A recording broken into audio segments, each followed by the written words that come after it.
The broadcast is now starting. All attendees are in listen-only mode. Good afternoon. On behalf of the Northeast Conference on the Teaching of Foreign Languages, I would like to welcome you to our special webinar to support educators in this unprecedented time of emergency closures due to COVID-19. This afternoon's webinar is entitled, We'll Always Have Paris, Adapting Best Strategies to the New Now. This webinar has been generously sponsored by Wayside Publishing. Please visit waysidepublishing.com for more information about how Wayside can assist with your remote teaching and learning needs. My name is John Carlino, NECTFL Executive Director, and I will be hosting this afternoon's webinar along with NECTFL board members Jill Schimmel-Sopa and Jimmy Wildman as moderators. We are grateful to our presenter, Rebecca Blouwolff, for offering us her time and expertise. This webinar will be recorded, and a link to the recording will be posted to our website when available, most likely this evening or first thing tomorrow. The webinar is scheduled to last 1 hour with 45 to 50 minutes devoted to the presenter. The remaining time will be for Q&A. Attendees are encouraged to submit questions during the webinar using the question feature of the control panel on the side of your screen. Our moderators will organize these questions and share them with the presenter as relevant and/or at the end. In the event of technical difficulties, please remain connected as you are able. If the difficulties are on your end, please contact GoToMeeting customer support for assistance. And now please let me take this opportunity to introduce you to our presenter, Rebecca Blouwolff. Rebecca has taught French at Wellesley Middle School in Massachusetts since 1998, but fell in love with middle schoolers while serving as a Fulbright teaching scholar at a collège in Saint-Omer, France. Novice students inspire her to create engaging, age-appropriate lessons focused on global awareness. She earned a BA magna cum laude in American Civilization and Judaic Studies at Brown University and an MEd in Teacher Leadership at the Harvard Graduate School of Education. She's a certified MOPI tester, a National Board Certified Teacher, 2019 MaFLA and NECTFL Teacher of the Year, and 2020 ACTFL Language Teacher of the Year. Rebecca, thank you for sharing your time with us and welcome to the webinar. Thank you so much, John. I'm delighted to be here. It's a beautiful afternoon, and I am kind of in awe of teachers who are choosing to spend an hour of this glorious day doing more learning, especially at this time. So thank you for being here, and I look forward to learning with you and having some great interactions during our hour together today. As John mentioned, I've been teaching middle school French for a long time, and I have a ton of classroom experience. I teach outside of Boston, and I have been really building on that experience and changing my practice significantly over the last 6-7 years to work on teaching much more for proficiency. However, I'm not at all an expert in online teaching or remote teaching or whatever we want to call it. And only since March 23rd have I done any distance learning at all with my students. So I wanted to give this webinar with the spirit of We'll Always Have Paris to kind of convey that idea that there are certain truths about how we do our work that are foundational and that don't change even when it feels like the whole world is crumbling around us. And yet there are also some serious adaptations that we need to be making. And I am just myself learning how to make those adaptations now. So I just really want to say, I think we're on this journey together. And I'm hoping that part of the work we'll be doing in this hour is to kind of remind ourselves of all of those core practices that we already know how to do, and just think about how we might bring them to our students in an effective way under these circumstances. I think in the last weeks, even though I'm serving as National Language Teacher of the Year, I've had this experience of really feeling like a first-year teacher again, and just failing flat on my face, feeling very overwhelmed, experiencing small successes and trying to hang on to those, and then just absolutely asking questions of everyone I meet about how are you doing this and what works. So I think we want to, again, come back to that idea that our toolboxes are pretty full and that we do know in many senses what to do. And there's a lot of kind of shiny new stuff, particularly in the tech department, that's coming at us these days. but I want us to remember that idea that we'll always have Paris, we'll always have that sort of happy place of known best practices that can inform our situation. So I'll just give you a minute to read this.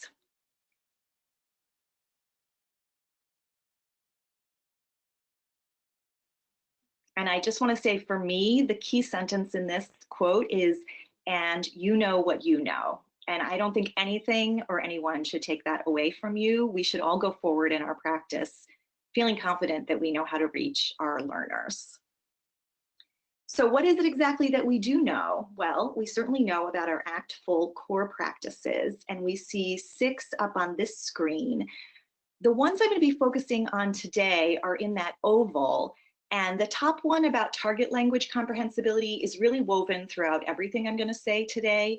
But then I want to hone in 3 separate sections on authentic resources, interpersonal communication, and the idea of planning with backwards design.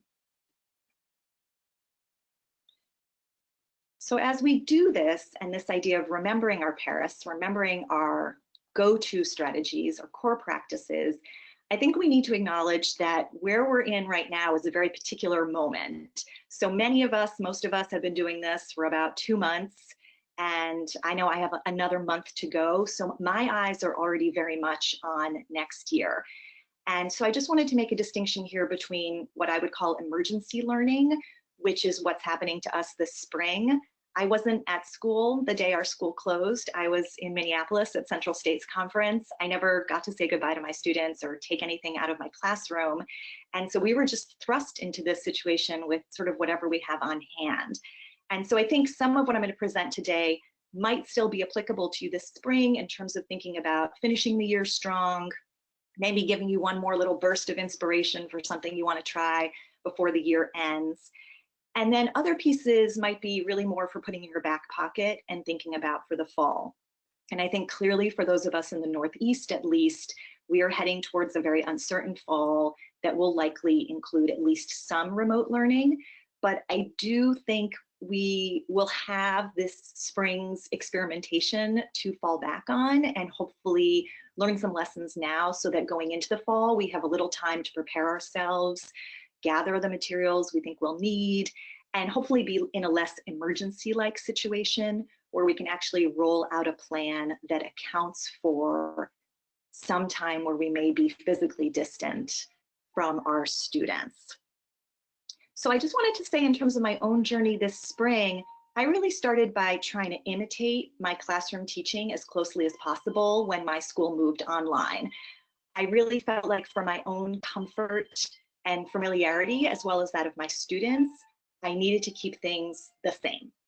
And that was good for feeling comfortable, but I realized after a few weeks, I was not successfully engaging as many students as I had been able to when we were in person. And that prompted me to explore some new technology, make some changes, and actually start both leading my synchronous sessions and providing asynchronous work using some different technology and some different strategies. So I'll be talking about that as we go forward. I think certainly all of us share that goal of really wanting to engage our students. So the 3 pieces, again, we'll be looking at are thinking about appropriate can-dos, and that's really, trying to be thoughtful, strategic planners of our courses, our units, our lessons, and then really looking at this journey from input to output with a focus on starting with authentic resources, giving students some nonverbal processing tasks, and then as we move towards output, making sure we're providing scaffolds so that students are supported and successful, and then some level ups so that they can really take their learning forward. And while my examples will be from a middle school French context, I hope you will be thinking the whole time, how does this apply to my context, my language, my students? And because my learners have a novice or intermediate target, I think that really is applicable to almost anyone in a K-12 setting. That's really where we're aiming to bring our learners. So let's start by diving into this idea of appropriate can-dos. And this whole question of what do my learners need now? So everything that we know about backwards planning, this idea of planning with the end in mind, kind of gets turned on its head when there are no more assessments at the end of the year, right? So in a backwards planning model, usually we'd have our learning goals, then we'd write those assessments, and then we'd go back from there. These days, at least in my district, there are no assessments. So I still have those long-term goals and I'm still inching back, but I'm not scoring work and sharing those scores with students in the same way that I was before. So that's one, little difference. But I think the can-dos remain highly relevant. And what I think is so important about them is that they let us focus in, right? They let us look at this sea of choices and all the shiny, exciting things we could be doing and all the crazy current events that we might want to address, and just say, okay, what are the pieces that I need to bring clearly to my students? Particularly, I think almost all of us are spending less time with our students, are asking that our students spend less time on our courses, and so we have to make some choices. And I do think one potential piece of summer work that is, if it's not in place for you in your district now, that you might want to consider would be to think about writing some really careful unit template plans with clear can-dos so that you know what you're about, no matter what the situation is that you're teaching in next year, because that really helps guide us and keeps us on track. So there's a lot of text on this slide. You don't need to read it all, but I just wanted to give you a sense of what my life looked like before March 13th, teaching middle school French. I was just about to begin an 8-week unit on free time with my 6th graders. So that's a Novice Mid target. And I saw them about 115 minutes a week. They had a 45-minute class every other day, absolutely no homework assigned for that course. So you can see here, and you can just read a few of these can-dos to get a sense of what we thought the unit would all be about.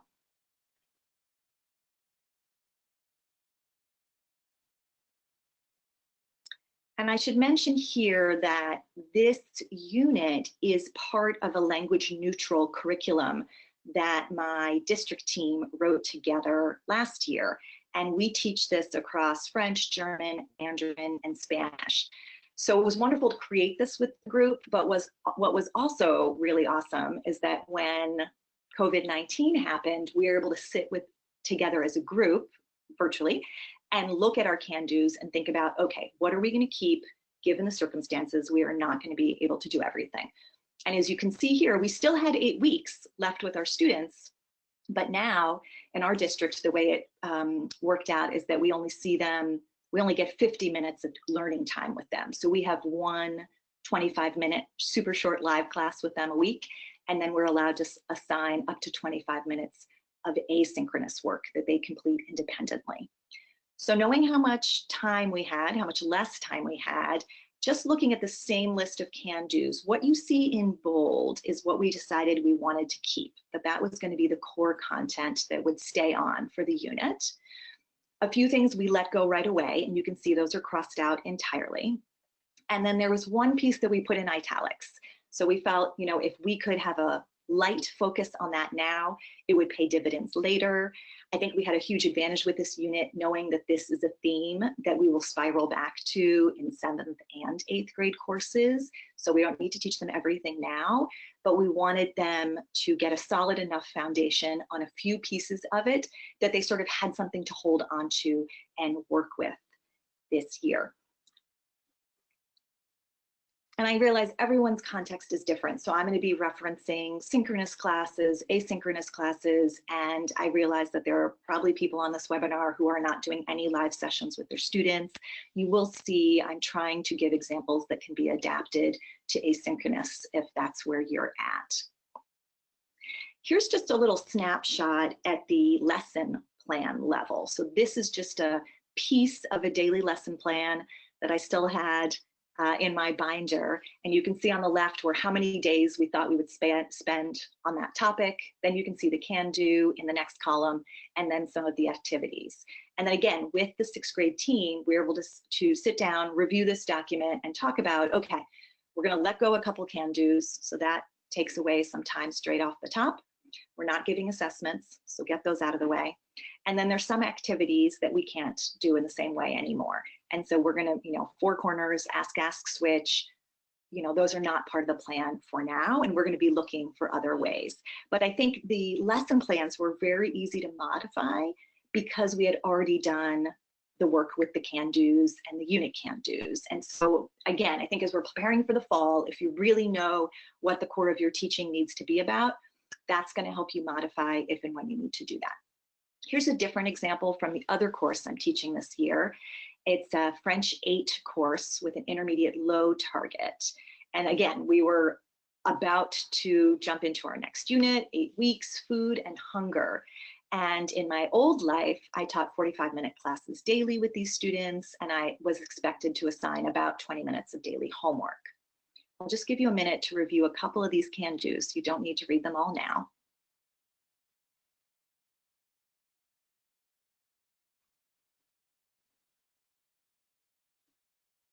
And then I'm just going to show you how I adapted these unit can-dos from a 325 minutes a week to a 100 minutes a week.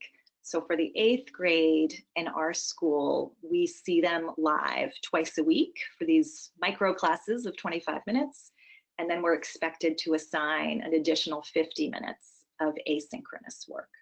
So again, in bold were the pieces that I thought absolutely needed to stay in this unit. And they reflect some of the key language functions that I knew students were already familiar with and would be able to move that language function from another theme to a new theme. And I also wanted to kind of keep it a little bit lighter. So the whole idea of who's hungry in the world, I just decided we were going to drop that out for now.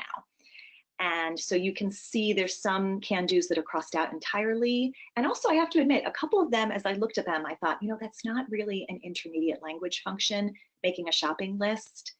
It may be that I never come back to that can-do. And sometimes I think some of the hard choices we're making this year about zeroing in on important curriculum might actually liberate us in the future. And then in italics, like in the previous plan, I am showing things that are going to get just a very light touch. For example, typical dishes in French-speaking countries. I wanted them to see poutine in Canada. I wanted them to see poulet yassa in Senegal, but I knew we were not going to have the time to get into it with great depth. And I felt okay with that. I thought, given the situation, those are the choices we can make. So overall, if we're looking at the way the can-dos changed in the situation, it was goodbye to assessments, projects, and polished writing. I think early on I gave a quick writing assignment and got back almost all Google Translate, and I thought, okay, moving on, not going to try that again. So I have done some live handwritten assignments during synchronous learning, and then I have the kids take a picture of it and send it to me right away. But other than that, I don't think I can provide adequate support for them to do that independently in a way that's going to be productive. So goodbye to those, and hello, authentic resources, cultural comparisons, interpersonal speaking. Those were all pieces I felt we could really hold on to and would still have value in this new setting. I think in our district, we're really focusing on, can we simply maintain students' proficiency in this environment? Perhaps we can even develop it, but our district's mandate was really to try to keep students where they were at on March 13th when we returned to school. So I think if we're whether our goal is to maintain or develop, our strategies are the same: scaffolding, providing sentence starters, sentence frames, so that students are able to produce language of a more sophisticated text type than if we leave them on their own and we risk getting just words or phrases in response. Providing examples and models, and I've seen this to be very important with the asynchronous assignments, that I really need to give an example for every task so that students see exactly what I expect. And then of course, grace and compassion, and not just for the students, also for ourselves, right? This is a very complicated time for all of us. So I think those are our keys to even just trying to keep us where we're at, because language is such a use it or lose it skill. And I have been using that phrase extensively with my families when I am encouraging their students as they are able to participate in French, just keeping the kids connected to the language so that when we see them in September, no matter how we see them, it hasn't been 6 months since they used the language. Maybe we can keep it down to just the gap of summer vacation. And we know even there that there's a summer slide, right? All right, so that was sort of the piece on can-dos. And maybe even before we jump into the next one, Jill and Jimmy, are there questions that are coming in now that you think would be worth addressing at this time? I think we're okay for now, Rebecca. Okay, super. As I present this next section, if you do have questions coming up, feel free to just pop them into the question section, and then we can address them at the end. So let's say we've got our can-dos, we know what we're about, we're focused, we're ready to jump into planning at the lesson level. And again, coming back to oldies but goodies, we'll always have Paris.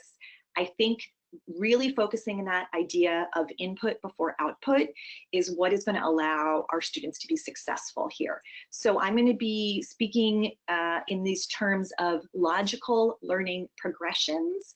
And by that, I really mean that we're equipping students at every stage with everything they need in order to be successful.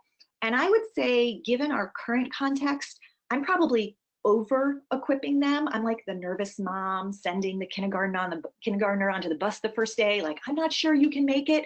Let me make sure you got everything you could possibly need. Because I want the students to feel so supported, knowing that they're under stress, knowing that they're stuck at home, knowing that I'm not there in the moment to help them through the asynchronous work.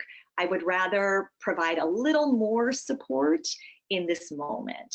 And certainly very different than the usual journey of, for those of you who teach, 8th grade or probably 12th grade, I think there's a lot of, well, next year you're gonna be in high school, college, you're gonna need to be more independent.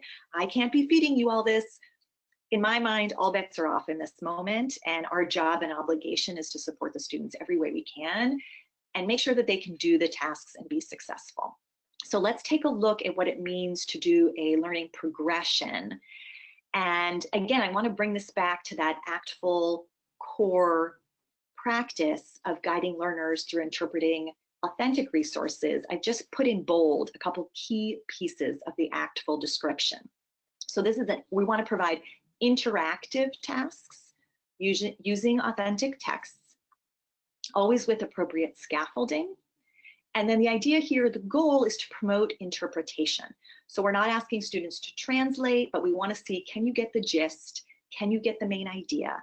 Can you pull out some key information from this text, whatever it may be? So what I want to do here is just walk you through a couple examples of learning progressions from my virtual classroom. And some of these will be synchronous, some of them will be asynchronous. I will give you the level, I will give you the can-do, and then I'm also going to show an example with a particular technology that I'm using. And I am not a big tech guru, but if I know of other technologies that allow you to do the same thing, I will list those as well. So that's going to be the layout of the next sort of chunk of the presentation. So this was a synchronous progression that I did with my 6th graders. Just at the very beginning of this unit, I can identify and categorize free time activities. And of course, kicking off a brand new unit in a virtual environment feels very strange because the kids have no familiarity with the topic. So I wanted to make sure that they were going to see something where they would have a lot to hang on to and understand. So rather than give them a whole infographic, I took just this tidbit, which you can see on the screen. And then I really do like to start with some sort of pre-reading activity to get the students oriented to the text. So something that I've started doing more recently, just really the last 2-3 weeks, is using Nearpod, which from what I understand is very similar to Pear Deck. And it's an add-on in Google Slides that allows you to push out a slideshow to your whole class, and you can do it in real time, or you can do it student paced. For now, that's free through the end of the school year. No idea what's going to happen in the fall with that. But you move the kids through a series of slides where they're interacting. And what's wonderful is that when I'm doing it in a live setting, I can watch the kids work. I can provide in the moment feedback and tweaks, and we can have that back and forth that sort of imitates or mimics the classroom environment that we're used to. So here I just asked the students to highlight or underline any words or phrases that they could understand or guess.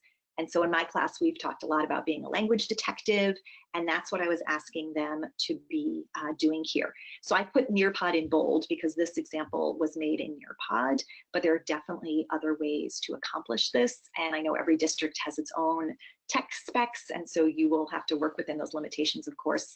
Even just something as similar as simple as highlighting the word highlight and underlining the word underline, models for the students. What am I supposed to be doing here? And we had a nice conversation once the students had done this already about like, okay, so what were the things you highlighted? Oh, interesting. Some of those were cognates.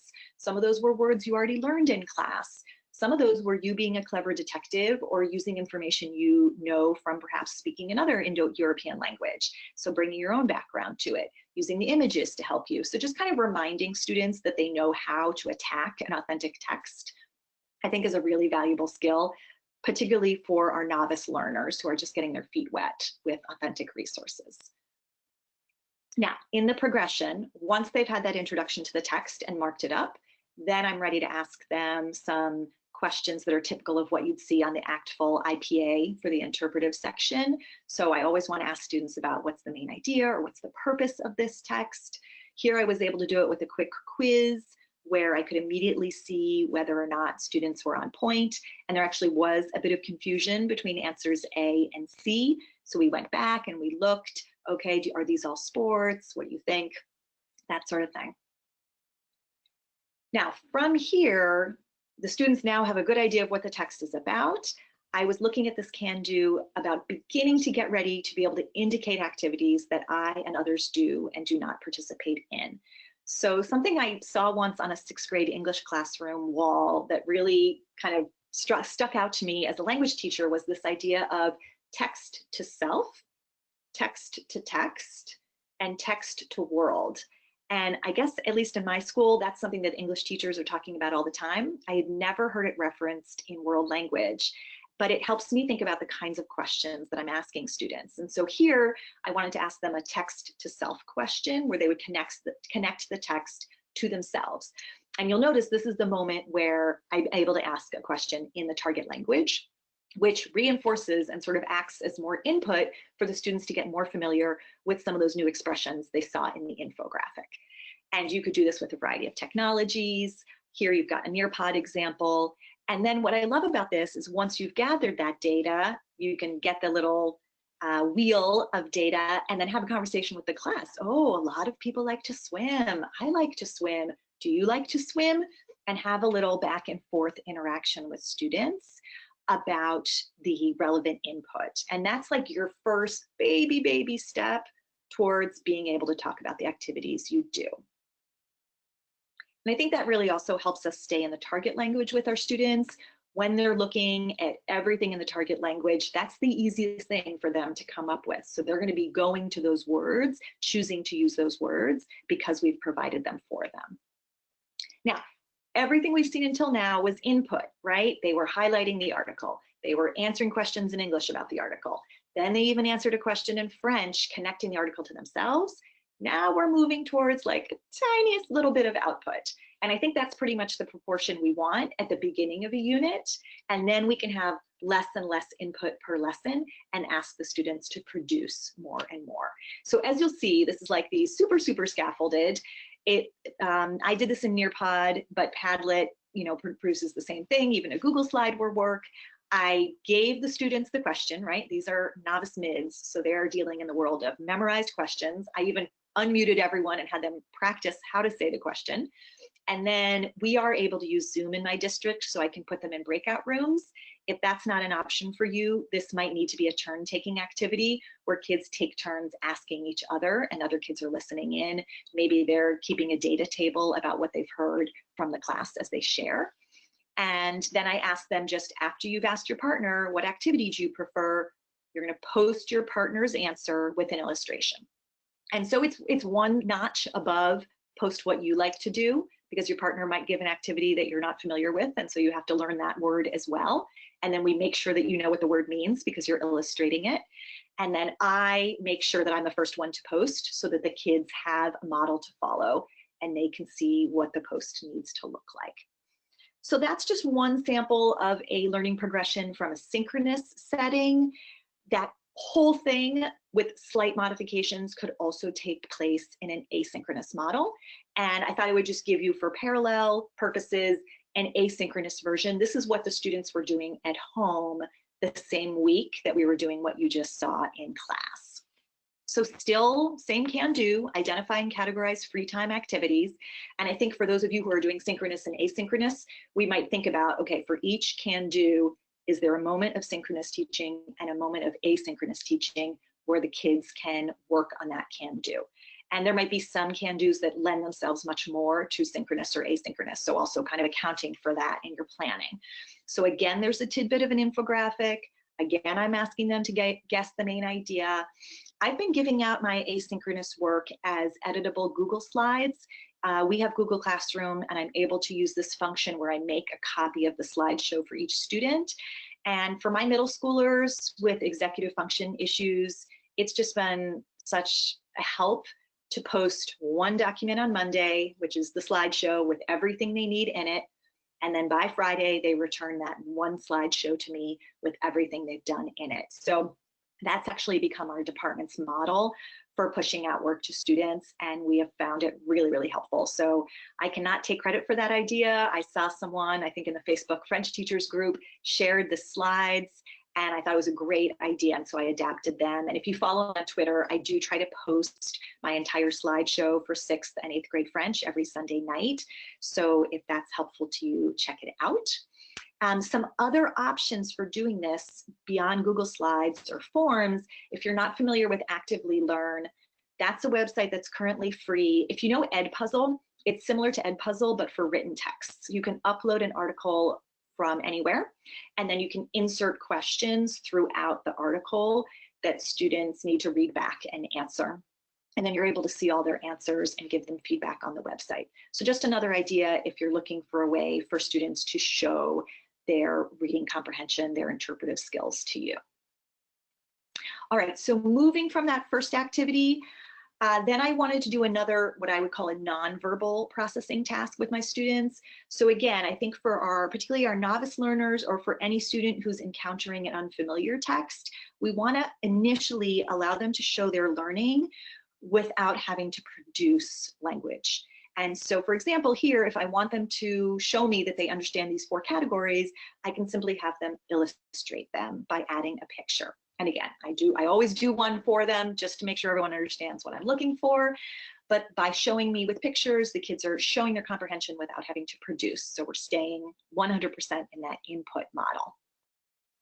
From there, we start to do something that's output, but it's actually really more input. Okay, so this is like the little sneaky getting the spinach and the chocolate brownies kind of thing. I list all these statements. I prefer individual sports. I prefer team sports. I like music, etc. The kids have to read them again and understand them, and then they're just highlighting which apply to themselves. So anything we can do that is repetition, provides repetition for the students without feeling repetitious is a great way for them to really acquire that vocabulary in a deeper way. So again, I do this on editable Google Slides. There's lots of other platforms that would allow you to do the same thing. And we are slowly building towards the moment of production. Okay, so that in 6th grade may be just about as far as we get in production early on in a lesson, early on in a unit. And then by the end of the unit, they would be able to produce sentences like that on their own. But let's take a look at an intermediate low course. So this is my 8th grade French class. And I think for most of you at the high school, you also have some flavor of intermediate target. So hopefully that will be relevant to you. We can look at a synchronous way to bring students into new content. So here I wanted to get kids comparing how their family eats to typically French eating habits. And so what I did is I had a text in front of students for them to mark up, and I actually read it aloud to them slowly as they marked it up. And so you can see the directions here. I had them not only highlighting and underlining what they understood, like I did with my 6th graders, but then I also asked them to make this text to self connection by circling anything in the article that also describes their behavior. So just trying to take the thinking up another level, and also anticipating the can do, that there's going to be this comparative aspect Let's start getting our comparative brain going right from the get-go. Now, for older students or students with a higher comprehension level, you could add additional markup options. So maybe an exclamation point if you read something that surprises you, or a question to indicate something that you're not sure about, or perhaps asking students to highlight or note anything in this text that confirms something that they've seen in another text. So if they've also watched a video about typical French eating habits, and then they see something in the article that confirms that, maybe they're going to put a check there. So that's that text to text moment for the students to be making a comparison there. Another way to do the repetition thing that doesn't feel repetitious is to provide a paraphrased, teacher-written summary of whatever text you're working with. So the students get the same ideas again, and for some of the students, they might only be really understanding them this time around in the teacher language. So it's helping them build on that authentic resource interpretive task. And so you could have them sequence it, you could have them fill in blanks. Nearpod has a nice function that lets you do that. This you can see on the slide at the bottom, they've got the words and they have to plop the words into the blanks. So again, it just gets them digging back into the same information in a new way. And then I mentioned Textivate. I put a $sign because that is a paid subscription.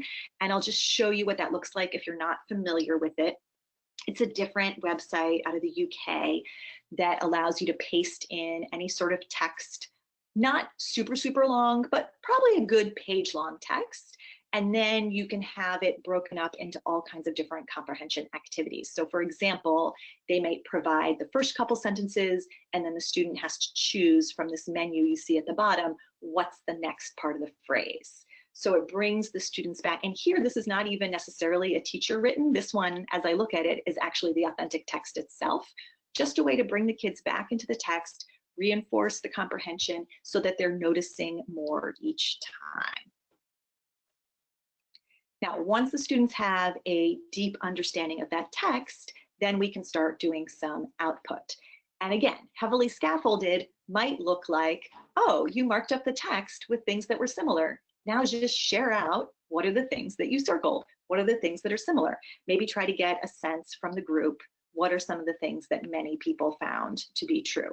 And for those of you who are not able to do breakout rooms, you know, this might be having small group classes, this might be an office hours activity, this might just be turn taking with student volunteers, or it might be turn taking with non-volunteers and having you call on students and trying to get a sense of what they were able to pull out of the text. If you are able to do a small group conversation, I've been having the kids take a screenshot of the markup, and then I've been providing them with sentence starters that match the kinds of things they marked up. So, oh, for me as well, this, or oh, not me, I had a different experience, or I was surprised that. Really trying to scaffold them, coach them up to be able to have a text-based conversation independently.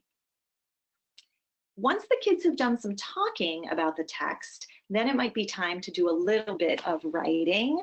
And again, as I mentioned, I'm really staying away from the heavy writing because I'm finding under these circumstances, the students are either unable or unwilling to do it independently. And I'm not able to provide the kind of real-time support I would want to. So for this one, we just did a kind of Padlet style post. This they made on Nearpod. Just say how you are like and unlike the French. When do you eat? What do you eat? Do your parents drink wine? Do you get takeout often? And you can see, for those of you who understand French, you know, the students were able to reflect on what they had learned. You know, oh, I also like chocolate croissant for snack. So that's a similarity. Or, you know, my family's different. My parents don't drink wine with a meal. So just trying to reinforce what we've read in the text, apply it to ourselves. And, you know, hopefully all that repetition of the input now yields some output that is, you know, at least on par with their performance target for the course, their writing in sentences, for example.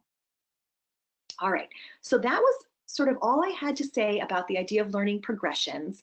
As you saw, we were taking those authentic texts, doing some nonverbal processing, with the students so that they could show they understood the text without having to produce, and then really scaffolding them up when it came time for output.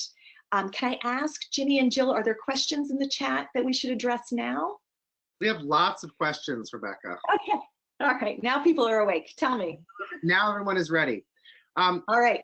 We have a couple of people that would like you to share the website again that you did, that you said was similar to Edpuzzle, but for text. Oh yeah, sorry, it's called Actively Learn. Great. We have another question about how you have adapted to using the 90% plus foreign language in the classroom at this time. Yeah, I am not at 90% right now. I want to be honest. When we initially closed school, I only thought we were going to be out for a couple of weeks. And so one of the things I regret is that I did not pre-teach expressions like unmute yourself, upper right-hand corner, click. And so some of that now, over time, the students are familiar with those expressions. And if I say it in French with a gesture, it will go down okay.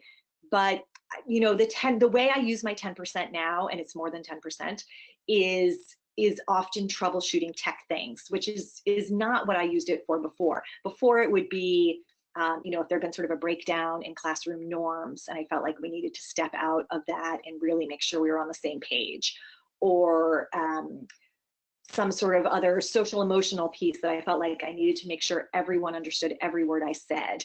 And now it's much more about, oh wait, guys, can you not see what I'm seeing? You know, that kind of thing. So it is, it's not what I would love for it to be. I think next year, I was just tweeting with someone about this earlier today, I want to pre-teach some of those key phrases that come up again and again on Zoom calls.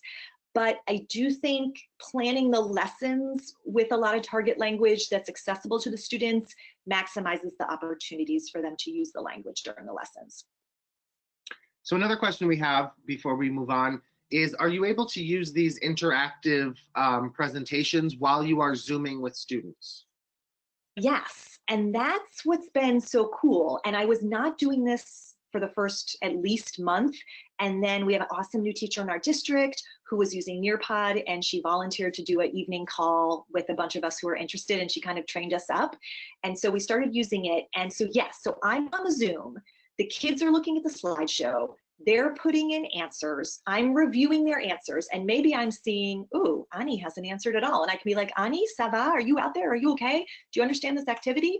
Does anyone have a vocab question for me? And then I could drop the vocab in the chat to them. Like, I'm able to do that classroom-like interaction with the kids where I can check in with someone who's not engaging. I can provide a little bit of support. I can compliment someone who's done a nice piece of work. Nearpod allows you to highlight student answers and share them with the whole class. So for example, this morning, the kids were writing about, if they eat a healthy breakfast and why. And then I saw one student had a particularly nice answer. I can even mask their name, broadcast the answer, and then I could ask a student volunteer, oh, would you read this model answer to the class? And so that also reinforces target language use because the kids are hearing that answer read aloud. And it just feels more like the classroom type of interaction where I can kind of jump in the moment if I see something's not proceeding. And what kind of devices are your students using to access these slides and to be able to mark up those presentations and submit them? Yep, so we are a one-to-one district. So every student has a school-issued iPad. They're not always using that device when they come to class, but I think most of the time they are. Though I've had students do it on phones as well. The problem with the marking up the text is it gets really small on a phone. So I know last week I thought I had made a blunder because the child was like, I cannot see the text. And then he held up his phone and I was like, it's a whole piece of paper on a phone. Like, no wonder you can't see it, my friend. So yeah, mostly on iPads. All right. Yeah, go ahead. So there's one about just examples of interpersonal speaking in the remote environment, but I think also especially in asynchronous.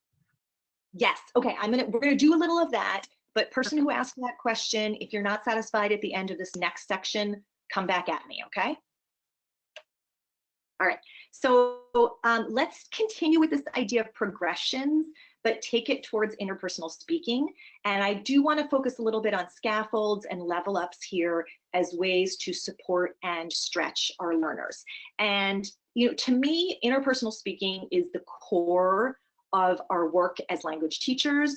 It is the reason that students are taking our classes. It's what they want to get out of the experience.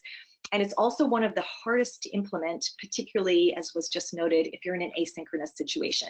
So these are adapted best practices to our current reality. If we were not in the times we're in, we could do much more interesting work here. So, but these I think are realistic for where we're at. All right, so just to come back to our ACTFL core practice, this is what ACTFL tells us. And the words that are important to me is that the teachers are designing, okay? There is some thought, we have to be thoughtful about what we create, and that these are tasks, meaning that they're not just activities or exercises, but they have a communicative purpose, and students know when they're done and they know what purpose they serve. And I think when we think about learning progressions, that really makes it clear that when we're creating something for the purpose of a conversation, that moving from input to output, for example, gives the task a purpose in the classroom and in the learning. So let's take a look at a synchronous learning progression from my 6th graders. We were kicking off, you might remember, a unit on free time, and we wanted to bring in a little bit of weather and seasons to go with it. So here I gave the students a task that began with writing, but then led us towards interpersonal speaking. And what I mean by that is I gave them a very specific task, which was, you are going to tell me something you like to do in each of the 4 seasons.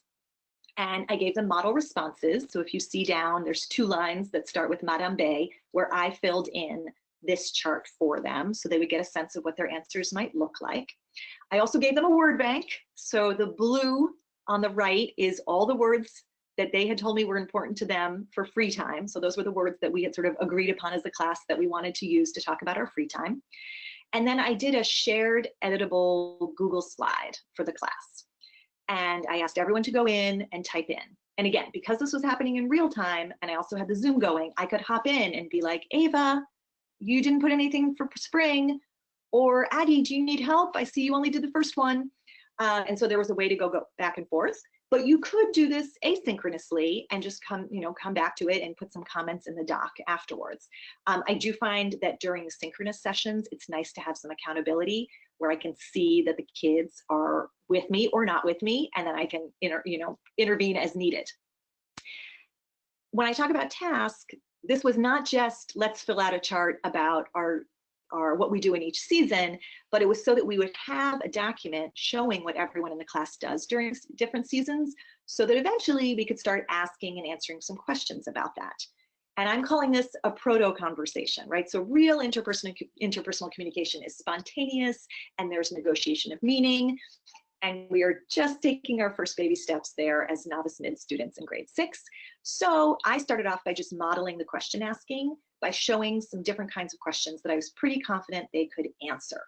Who does this? When does this kid do that activity? In which seasons does this person do this activity? Okay, and initially they just needed to answer these questions, but then they were able to start asking their own questions using these as a model. Okay, I was doing a lot of this in the modifiable Google Slides. We also had them posting questions in Padlet, and then that became the script notes that they were using in order to start having a conversation. And I think it's helpful to have it be about something real, right? They see their classmates' names in this document. They see the activities that mean something to them. And so that allows them to start doing some speaking. Now, I'm going to go back actually. If you were in an asynchronous situation, this might become a flip grid. So maybe the first flip grid is you asking a couple of these questions, and the kids need to go back to that Google slide to find the answers about their classmates.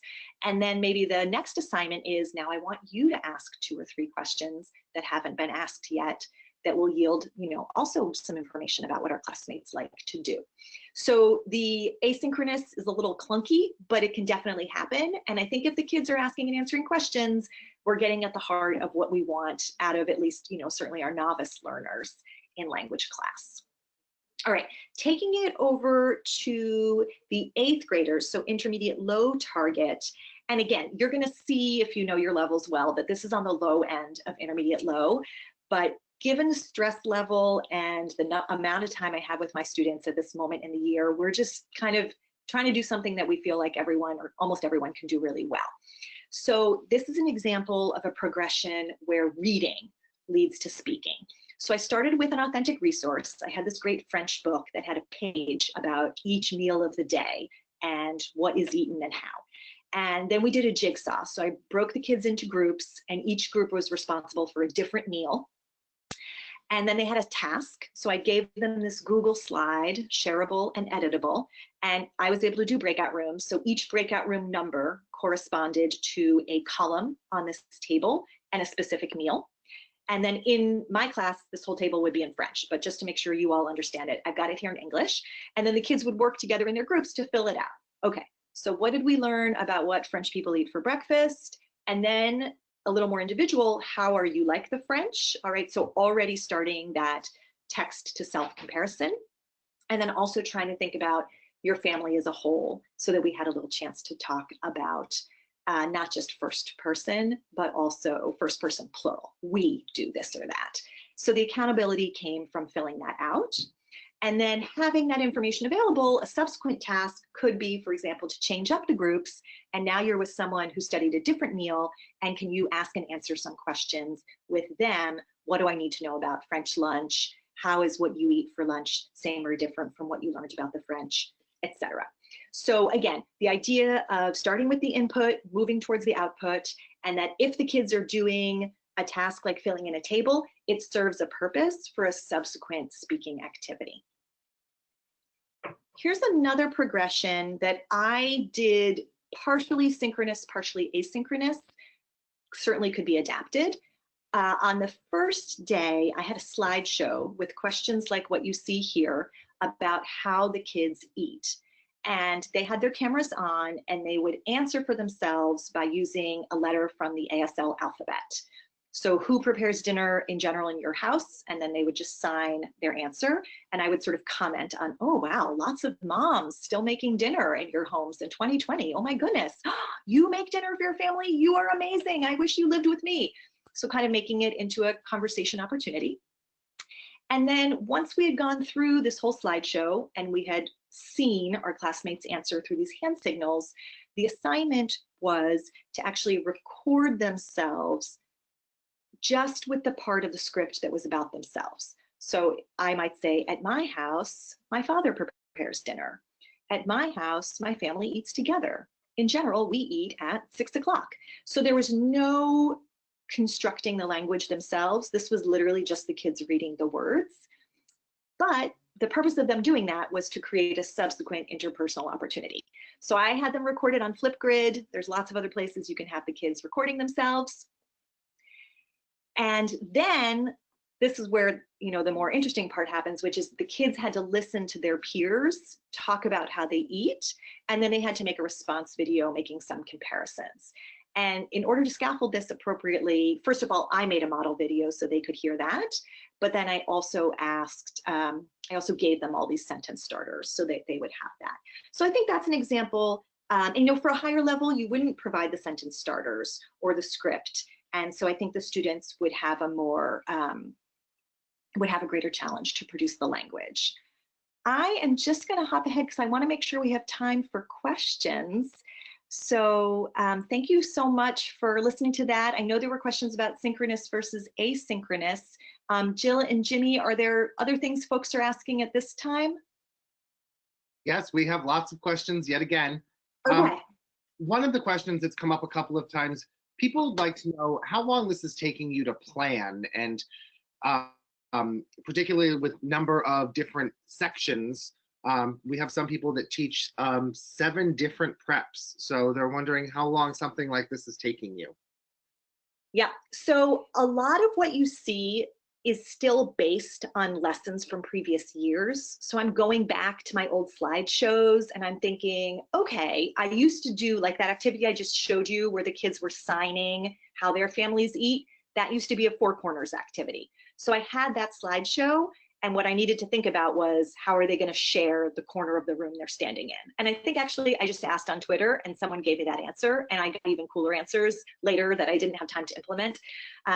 So I'm trying to, again, the idea of we'll always have Paris, you know, I've got old lessons that aren't that bad, so I'm going to go back to those lessons and think about what's the adaptation. But I do only have 2 preps right now, so that's a different animal. And you know, I feel like I'm balancing a lot at home, but it could be so much harder, and I know it is for some of my dear friends. So I think we have to, you know, think about what's reasonable. I really only have to plan 3 lessons a week the way it runs out now, because I only see my 6th graders once a week. I see the 8th graders twice. So as someone who's, you know, I'm living, thank God, a healthy life right now, and so I'm able to make time to plan those 3 lessons in the course of a week. But you know, obviously, if it were 7 and if I had more challenges at home, I would need to find some more shortcuts. Can you turn any slideshow into a Pear Deck or a Nearpod? You can turn any Google slideshow in. So I think if you were starting with a PowerPoint, you'd have to get it into Google Slides and then do the Nearpod Pear Deck add-on. And then you can add the features like mark it up, or make it a quiz, or make it a poll. But you, yeah, and you can and in between, you can just have old school slides that just are standalones. Like I have one at the beginning, which just reminds the kids, I'll be supervising your work through the back end so I can see what you're producing. If you have a question, please ask me on Zoom, etc. So it can be a mix. And it's 4:56, but I have one last question. With the removal of assessments, how are you motivating learners to stay engaged?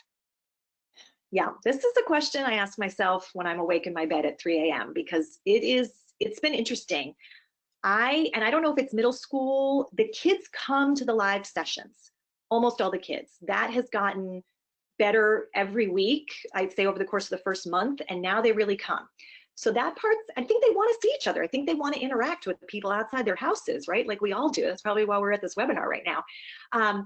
But for the asynchronous work, that's tricky. I have a group of students, probably 8 students out of my 110 students, who have not completed any asynchronous work that I've seen this whole time. And I have been in touch with them and their families and the guidance counselors and the assistant principals and their other teachers. And I know for some of those kids that this transition has just been so hard, and they are really finding it hard to find the motivation to manage their time.